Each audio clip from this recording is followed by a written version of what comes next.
Praise the lord all my dear brother and sister. मेरे प्रिय भाई और बहनों, आज का यह वीडियो बनाने का मकसद यह है कि मैं एक खास सूचना आपको बताना चाहता हूँ कि मेरे प्रिय भाई और बहनों, जो 40 दिन का उपवास होता है वह 14 फरवरी से स्टार्ट होगा। अगर कोई रखना चाहता है तो रख सकता है, क्योंकि परमेश्वर का वचन क्या कहता है। मेरे प्रिय भाइयों और बहनों, परमेश्वर के वचन को देखते हैं कि परमेश्वर का वचन क्या कहता है। योएल अध्याय 2 वचन 12 में क्या लिखा है। तो भी यहोवा की यह वाणी है, अभी भी सुनो, उपवास के साथ रोते पीटते अपने पूरे मन से फिर कर मेरे पास आओ। तो भी यहोवा की यह वाणी अभी भी सुनो, उपवास के साथ रोते पीटते अपने पूरे मन से फिरकर मेरे पास आओ। अपने वस्त्र नहीं, अपने मन ही को फाड़कर मेरे पास आओ। लिखा है कि अपने वस्त्र नहीं, अपने मन ही को फाड़कर अपने परमेश्वर यहोवा की ओर फिरो, क्योंकि वह अनुग्रहकारी, दयालु, विलंब से क्रोध करने वाला, करुणा निधान, दुख देकर पछताने हारा है। क्या लिखा है उसके आगे, क्या जाने वह फिर कर पछताए और ऐसी आशीष दे जिससे तुम्हारे परमेश्वर यहोवा का अन्न बलि और अर्घ दिया जाए। मेरे प्रिय भाइयों और बहनों, परमेश्वर का वचन क्या कहता है कि अब भी समय है, यह अंत का समय चल रहा है, अंत का समय चल रहा है।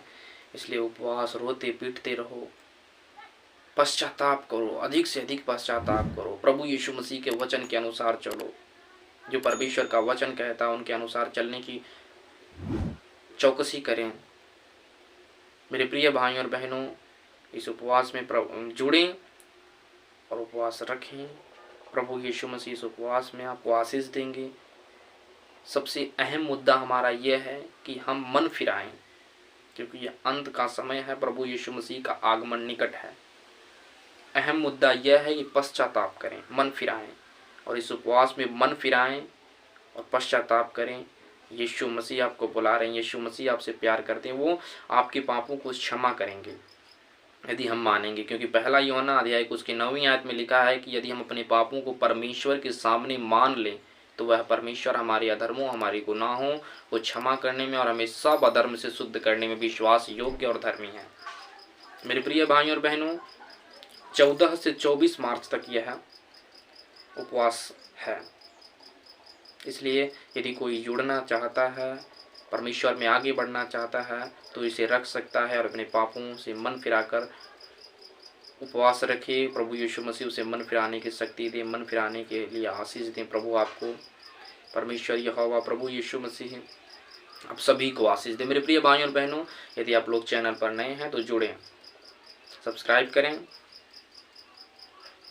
क्योंकि परमेश्वर यहोवा, यदि आप एक सब्सक्राइब करेंगे तो ये बहुतों तक वचन परमेश्वर का पहुंचेगा, ये संदेश बहुतों तक परमेश्वर का पहुंचेगा। इसलिए मेरे प्रिय भाइयों और बहनों, उपवास रखें, रोएं, खुदा के सामने रोएं। यीशु ही है जो आपको क्षमा करेंगे, क्योंकि यीशु मसीह का आगमन निकट है। इसलिए मेरे प्रिय भाइयों और बहनों, प्रभु यीशु मसीह आप सभी को आशीष दे। God bless you all my dear brother and sister. Amen. Thank you Jesus.